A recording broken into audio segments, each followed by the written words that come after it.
Hey everyone and welcome back. In today's video, we're going to be talking about the three biggest challenges that both healthcare professionals and patients face and what we can do about it.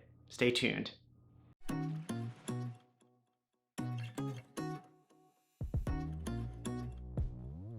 Regardless of where you work, life always presents us with challenges. Over the past 13 years, I've had the chance to work in a lot of different settings, everywhere from ICU, acute care, inpatient, outpatient, and even community rehab. And while each setting presents itself with its own unique challenges, the most common challenges that I've seen throughout all of these settings fall under three main areas: lack of time, lack of knowledge, and lack of resources. So again, you might see a lot of different challenges depending on where you work, but these are the three most common, and I'm going to talk about the things that you can do about it so you can provide the best possible care with the ultimate goal in mind to improve patient outcomes.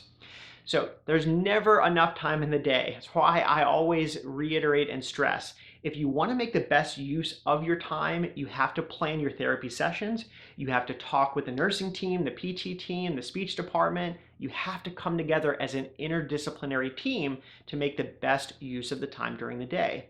So for example, let's say we have a patient that needs to learn how to do intermittent catheterization. I would first talk to the nursing department and ask them, when are they scheduled for their timed voids? If I knew that they're going to get set up for their first cath at 10 a.m., I might go in at 9 a.m. and schedule my OT session. So that way I have a chance to work on hand hygiene, clothing management, handling of the catheter. I might train on adaptive tools if it was appropriate, or if the patient had impaired fine motor control, for example. That way at 10 a.m., the patient's set up, ready to go. Nursing team can come in and much more efficiently with their time get the patient set up for cathing. Assuming they're not yet ready to do it themselves, nursing team can come in, do it, monitor the output, write it down, and then we're set up for the next day. So same example. Let's say we've already covered the basics for getting set up for cathing. Well, on the next day, I might actually go over intermittent catheterization. I might actually have the patient practice it during our session. Or I might have the nursing team go in and help the patient at 10 a.m. And right afterwards at 10:15 or 10:20, I'd go in and work with the patient on dressing from the wheelchair level. So let's say you have a patient that needed to learn how to do self-cath, but they were paralyzed from the waist down or the chest down. Well, I don't want to limit a patient from only being able to do this from the bed. I want them to learn and practice on how to get themselves dressed again from the wheelchair or from the commode. That way, when they're back out in the community, they know how to do this.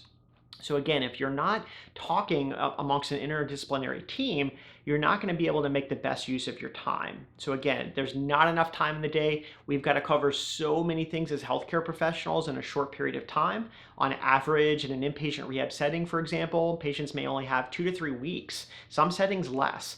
So we've got to come together as a team. We've got to talk about all the things that we're planning on doing with our patients and at what hour so we can plan accordingly. No different than when I work with my physical therapist.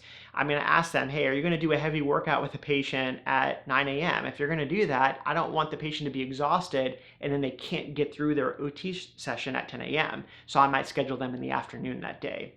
So again, these are just some examples, but you're not going to know these things and you're not going to know when the best time is to schedule your sessions unless you've talked with not only the patient, of course, but all of the disciplines on your unit. All right, so the second challenge, lack of knowledge. All of us start from somewhere, okay? I've been doing bowel and bladder management and seating and mobility for about 13 years now, but I know what it felt like day one going in and not having all of the knowledge to be able to educate patients on all of these areas. But again, we all start from somewhere, but we've got to recognize if we don't have all of the knowledge on something, we've got to get the knowledge. We've got to read books. We've got to take classes. We've got to have a mentor. So I encourage everyone to make a list and identify the things that you need to be able to provide to your patients based on the patient population where you work and get the knowledge in these areas. Okay, I understand when you're going to in a hospital setting, it's impossible to know everything. A lot of times after graduating, we graduate as general therapists and general practitioners, and it's our job if we want to specialize and get more expertise in a particular area, whether it be orthopedics or whether it be pediatrics or adults or it's bowel management, bladder management. You've got to take the time, you've got to take classes, you've got to get the skills and the knowledge so that you can better prepare your patients for going home. patients expect us to have the answers. And while it's okay to say, hey, that's a good question, I don't know. I don't know the answer, but I know someone that may, and I'm going to go get them and we'll see what we can do to help you out. I encourage everyone to set a game plan for yourself on what you are going to do to address the lack of knowledge that you might have in a particular area. So again, whether it might be taking courses, it's reading books, it's getting a mentor, it's all of the above. There are many things that we can do to get smarter and provide really, really good care. Because again, going back to the first challenge, even if you had all of the time in the world, if you don't have the knowledge set to educate the patients and do the proper interventions, you're really not going to get the best results. So both are very, very important. We've got to make sure we're making good use of our time, and we've got to make sure we have the knowledge to provide the appropriate treatment interventions. All right, let's look at the last challenge, lack of resources. So when we talk about resources, there are a lot of different types of resources. I'm going to start with the educational ones.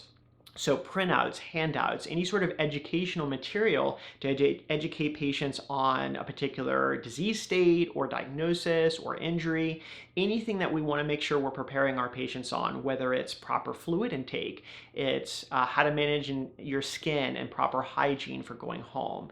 In the case that a patient has a wound, how are you going to properly treat the wound?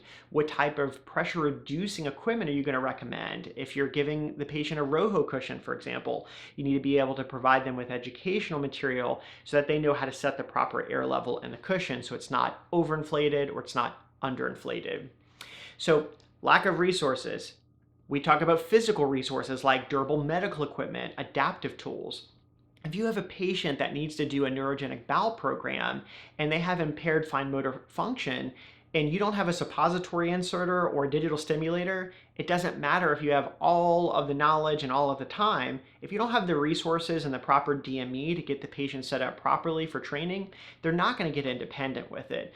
So again, I understand that not in every hospital setting you're going to have every single type of piece of DME or adaptive equipment or wheelchair, but if you know that you're really needing something to have the results that you're looking for, talk with your managers, talk with materials management, and look at what are the types of resources that you need where you work to provide the best possible care. The other thing we need to look at, though, are the financial resources. And a lot of times we bring up this conversation with patients because even when patients have insurance, it doesn't cover everything unless they have a secondary and they've got just amazing insurance. But most often when we talk about recommending something for a patient like a wheelchair or a particular catheter product or adaptive tools, there's usually out-of-pocket cost. And we want to be mindful of that. We don't want to go in and show patients the Ferrari when we know we can't get them that.